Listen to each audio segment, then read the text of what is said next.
नमस्कार सभी दर्शकों का बहुत बहुत स्वागत। आज एक विशेष चर्चा वृश्चिक राशि पर होगी। बड़ी विशेष चर्चा है क्योंकि सभी अटकलों पर विराम तो लगेगा, लेकिन कुछ चुनौतियां बाकी अभी हैं और अप्रैल का महीना जितना खास है, जाते जाते मार्च का महीना भी आपको कुछ चुनौतियां छोड़ करके जाएगा आपके लिए। आप देखेंगे यहाँ कि वृश्चिक राशि की जो पोजीशन है, ये कालसर्प योग की बनी हुई है। इस समय राहु केतु आपके चतुर्थ और दशम सुख का स्थान है और आपके कार्य क्षेत्र।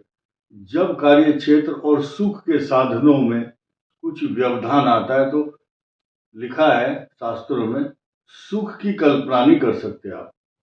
नींद में खलल डालता है ये ग्रह, दिन का चैन और रात की नींद को हराम कर देता है, सुख के साधनों में व्यवधान डालता है। ये आपका डबल बेड भी है जहां आप सोते हैं। नींद का जो आनंद अगर लेना है तो अच्छे बिस्तर पर आता है, चिंता रहित होता है मनुष्य। लेकिन चंद्रमा तो नीच राशि में है पहले से ही, मतलब ये कंडीशन है वृश्चिक की। और ये बहुत इमोशनल हाइपर सेंसिटिव होते हैं क्योंकि इनका जो नक्षत्र है विशाखा, अनुराधा और ज्येष्ठा, मूला ज्येष्ठा होता है। विशाखा, अनुराधा और ज्येष्ठा, तो ज्येष्ठा नक्षत्र वाले खास तौर से इस समय अशांति के दौर से तो गुजर ही रहे हैं। साथ में विशाखा वाले, क्योंकि इनका नक्षत्र का स्वामी है बृहस्पति, और बृहस्पति की जो राशि है पंचम भाव, वह भी 3 पाप ग्रहों से आक्रांत हो रही है। और एक बहुत बड़ी चुनौती किस चीज की है, नोट कीजिए।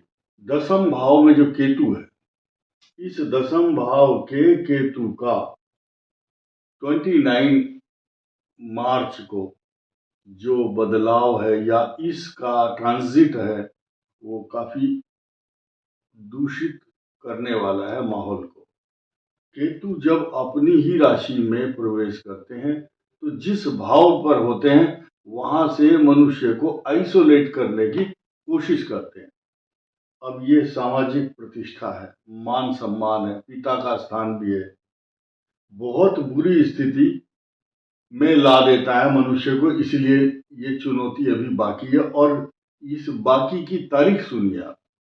बहुत लोग पूछते हैं तारीख तो बताया करो, तो तारीख है 6 दिसंबर 2026, अर्थात अभी कम से कम 8.5 महीने आप मान करके चलिए आपके लिए बाकी है। और ये जो अवधि है ये कार्य क्षेत्र में व्यवधान उत्पन्न करने वाली है। ये राहु केतु का स्वभाव, प्रभाव और लक्षण मैंने बताया। इसके अलावा ये जो अष्टम बृहस्पति है, इसके और इस भाव के समीकरण को समझिए। आपका जो पंचम भाव है, संतान भी है, यही आपकी एजुकेशन है, यही आपका ज्ञान है, आपकी सोचने की शक्ति। और पूर्व जन्म में आपने जो ज्ञान प्राप्त किया था उसको डग आउट करने का जो स्थान है, यानी कि आप कितना खोदना जानते हैं उसको, या उसका यूटिलाइज कितना करना जानते हैं, ये स्थान बताता है। और ये इस बात को इंडिकेट करता है कि इस भाव में ग्रह कौन सा है। फिलहाल तो गोचर की स्थिति देखें तो इस भाव का स्वामी ही गड्ढे में चला गया। अष्टम भाव को गड्ढा कहा गया है, पाताल लोक भी कहते हैं इसको। यही समुद्र की यात्रा है, यही ऑकल्ट पावर है, यही ऑकल्ट साइंस को जानने वाली विधा है, यही रिसर्च करने का स्थान भी है। अगर आप बहुत बड़े वैज्ञानिक हैं तो इस भाव के ग्रह के कारण होते हैं, या इस भाव का जो स्वामी है वो आपको रिसर्चर बनाता है, अन्वेषक, अन्वेषण करने की प्रवृत्ति ये देता है। क्योंकि पंचम भाव का स्वामी फिलहाल यहाँ है, इसलिए आपकी गूढ़ विद्याओं में तो रुचि रहेगी। और किंग कर्तव्य विमूढ़ भी बनाता है मनुष्य को, जो जिस डायरेक्शन में जाना चाहिए उस डायरेक्शन से डाइवर्ट करके दूसरी तरफ ले जाता है मनुष्य को। और ये भ्रम की स्थिति है। भ्रम की स्थिति है। ये स्थिति ऐसी है जैसे कि रामचंद्र जी जिस समय भगवान राम वन में जा रहे हैं और वो मायावी जो हिरण है मारीच, वो जिस जिस मार्ग से जाता है उसी मार्ग के पीछे धनुष बाण लेकर के जा रहे हैं। और ये बात इनको पता है वृश्चिक राशि वालों को कि मेरा गलत मार्ग हो सकता है, लेकिन फिर भी वो एडॉप्ट कर रहे हैं उसको। चलो अब एक एक चीज सुनिए। सबसे पहली चीज है आपके लिए चुनौती कौन सी है। 29 मार्च को जो केतु की चुनौती है इसको एक्सेप्ट करना होगा। दूसरी चुनौती है ये पंचम भाव में मंगल का यहां आगमन जो प्रतीकात्मक रूप से अभी फिलहाल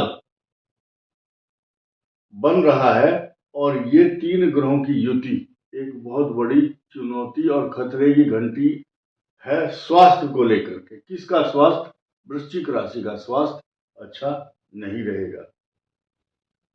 जो लोग अबव 45 साल से ऊपर वाले लोग हैं जिनको कोलेस्ट्रॉल ब्लड प्रेशर से रिलेटेड समस्या है, थोड़ा ध्यान दें।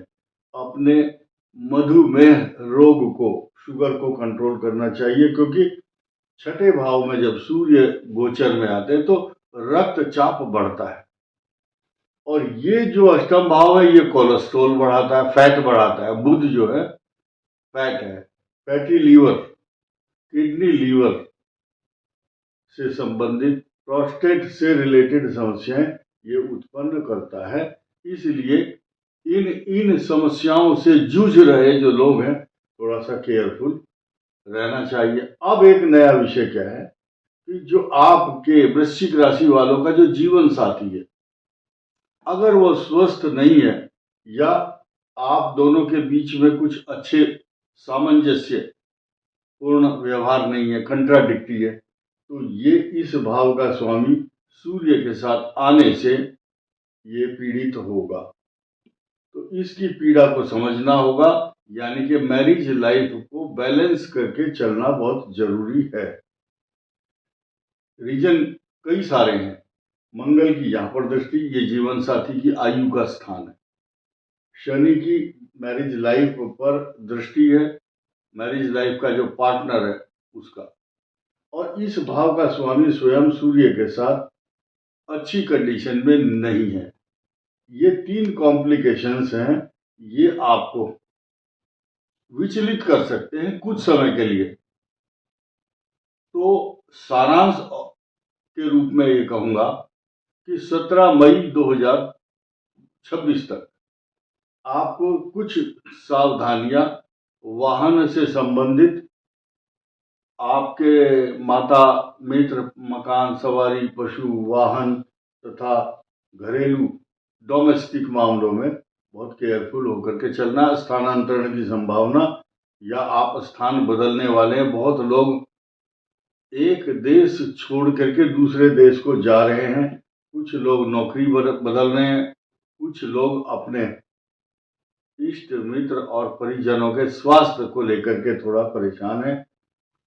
ऐसी स्थिति में जब ये मंगल, शनि और सूर्य बहुत विरोधाभास के दौरान, इनकी सबकी आपसी तालमेल नहीं है इन ग्रहों का, ये आपके मन में गुस्सा, झंझलाहट लाएंगे, संतान से संबंधित कुछ समस्याएं उत्पन्न करेंगे, और जो स्टूडेंट है वृश्चिक राशि वाले, उनको अपने स्वास्थ्य पर पूरा ध्यान देना होगा।